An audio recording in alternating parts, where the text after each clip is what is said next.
नमस्कार, जनप्रवाद सुपरफास्ट में आपका स्वागत है। मैं हूं हेमेंद्र सिंह। एक नजर डालते हैं आज की सुर्खियों पर। देश में आज से 14 दिन के लॉकडाउन का चौथा चरण शुरू। केंद्र ने जारी की नई गाइडलाइन, 31 मई तक जारी रहेगी देशबंदी।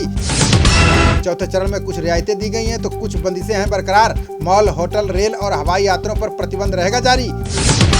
राज्यों को होगा रेड, ऑरेंज और ग्रीन जोन तय करने का अधिकार। कोरोना के मामलों के आधार पर कंटेनमेंट जोन का होगा फैसला। बाजार और दुकानें खुल सकेंगी, लेकिन उनका तय होगा टाइम टेबल। सुबह 7 बजे से लेकर शाम 6 बजे तक ही खुल सकेंगी दुकानें। एक दुकान में एक बार में 5 से ज्यादा ग्राहकों की नहीं होगी इजाजत। सैलून खुलेंगे या नहीं, राज्य सरकारें करेंगी इसका फैसला। खाने पीने की होम डिलीवरी के लिए किचन खोल सकेंगे रेस्टोरेंट। अब ऑनलाइन कंपनियां सभी सामानों की कर सकेंगी डिलीवरी। विवाह संबंधी समारोह में 50 से ज्यादा मेहमान नहीं होंगे शामिल। अंतिम संस्कार में ज्यादा से ज्यादा 20 लोगों को मिलेगी छूट। लॉकडाउन 4 में स्कूल, कॉलेज और कोचिंग इंस्टीट्यूट रहेंगे बंद। राजनीतिक और सांस्कृतिक कार्यक्रमों पर जारी रहेगी रोक। चौथे चरण में आज से दफ्तरों को खोलने की दी गई इजाजत। कम से कम कर्मचारियों के साथ खुलेंगे सरकारी और प्राइवेट ऑफिस। 20 लाख करोड़ के पैकेज को लागू करने पर मंत्री समूह की बैठक। घोषणाओं के क्रियान्वयन पर मोदी सरकार के शीर्ष मंत्री करेंगे चर्चा। बैठक में वित्त मंत्री, गृह मंत्री अमित शाह समेत कई मंत्री रहेंगे मौजूद। चर्चा के बाद मंत्री समूह आगे के कदमों पर पीएम को देगा सुझाव। पीएम मोदी ने मन की बात के लिए देश की जनता से मांगे सुझाव। कल लॉकडाउन के आखिरी दिन करेंगे मन की बात।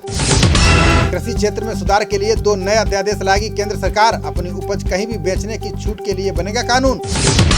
आवश्यक वस्तु अधिनियम में संशोधन से स्टॉक की सीमा होगी खत्म। अध्यादेश पर बुधवार को होने वाली कैबिनेट बैठक में लगेगी मुहर। 211 कलाकारों ने मिलकर गाया आत्मनिर्भर भारत से प्रेरित गीत। लता मंगेशकर के ट्वीट के बाद पीएम मोदी ने की प्रशंसा। भारत में कोरोना वायरस से 3029 लोगों की हो चुकी है मौत। अभी तक 96,169 लोग संक्रमित, 36,824 मरीज हुए ठीक। देश में बीते 24 घंटे में संक्रमण के 5,242 मामले आए सामने, जबकि महामारी से 157 लोगों की जा चुकी है जान। कोरोना से महाराष्ट्र में सबसे ज्यादा 1198 लोगों की हो चुकी है मौत। गुजरात में 659 और मध्य प्रदेश में 248 लोगों ने तोड़ा दम। महामारी से पश्चिम बंगाल में 238 और राजस्थान में हुई 131 मौतें। दिल्ली में 160 और उत्तर प्रदेश में 104 ने तोड़ा दम। कोरोना से आंध्र प्रदेश में 50 और तमिलनाडु में 78 की गई जान। तेलंगाना में 34, कर्नाटक में 37 और पंजाब में 35 की हुई मौत। प्रवासी मजदूरों के वापस आने से ग्रीन से रेड जोन में पहुंचा गोवा। ट्रेन से आने वाले पॉजिटिव 7 लोगों को मिलाकर 29 हुए मामले। दुनिया भर में कोरोना संक्रमितों का आंकड़ा 48 लाख के पार पहुंचा, जबकि अभी तक 3,16,000 से ज्यादा लोगों की हुई मौत। अमेरिका के 50 में से 19 राज्यों में कोरोना संक्रमण की घटी दर। राष्ट्रपति ट्रंप ने 30 राज्यों में लॉकडाउन में दी ढील। उसमें संक्रमितों की संख्या बढ़कर 2,81,000 के पार पहुंची। देश में 2,631 की मौत के आंकड़े को लेकर संदेह जता रहे लोग। कोविड-19 पर लोगों की नौकरियों पर पड़ेगा सबसे बुरा असर। 13.5 लाख लोगों को नौकरी से धोना पड़ सकता है हाथ। रिपोर्ट के अनुसार गरीबी की चपेट में आएंगे 12 करोड़ से ज्यादा लोग। आत्मनिर्भर भारत अभियान नए दृष्टिकोण के लिए अच्छी शुरुआत।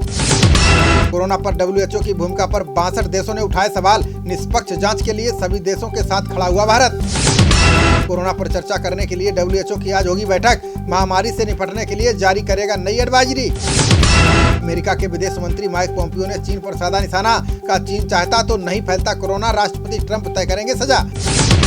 30 राज्यों को चक्रवाती तूफान अम्फान को लेकर अलर्ट जारी। ओडिशा, पश्चिम बंगाल में NDRF की 17 टीमें तैनात।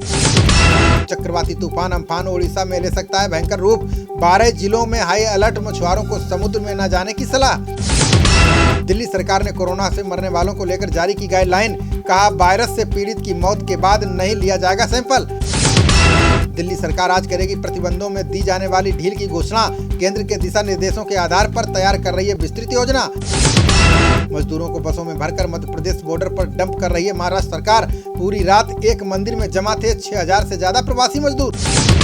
आतंकियों के छिपे होने की खुफिया अलर्ट पर सर्च ऑपरेशन जारी। पुलवामा के 5 गांवों के हर घर की तलाशी ले रहे सेना के जवान। महाराष्ट्र के लॉकडाउन को लेकर आज शाम तक आएगी नई गाइडलाइन। जिलों के बीच में यातायात पर पहले की तरह जारी रहेगी पाबंदी।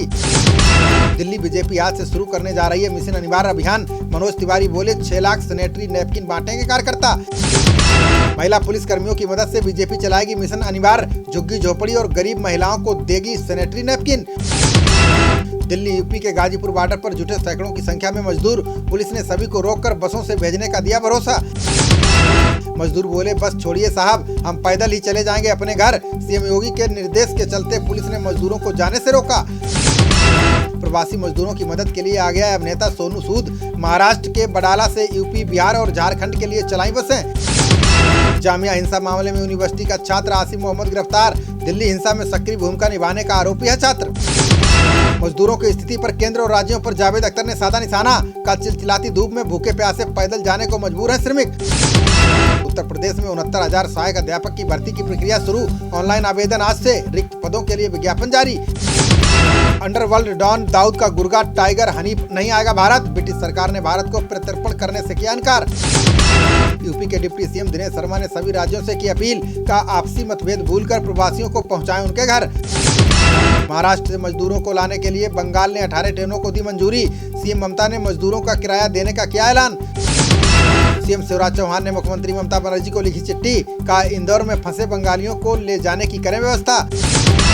सुप्रीम कोर्ट के निर्देश पर 11 राज्यों ने छोड़े 50,000 से ज्यादा कैदी, महाराष्ट्र में 7200 और मध्य प्रदेश में 6500 बंदी जेल से छूटे। महाराष्ट्र की उद्धव सरकार पर छाया सियासी संकट, आज होगा खत्म, विधान परिषद में एमएलसी की सदस्यता के लिए ठाकरे लेंगे शपथ। खबरों का सिलसिला जारी रहेगा, देखते रहिए जनप्रवाद। नमस्कार।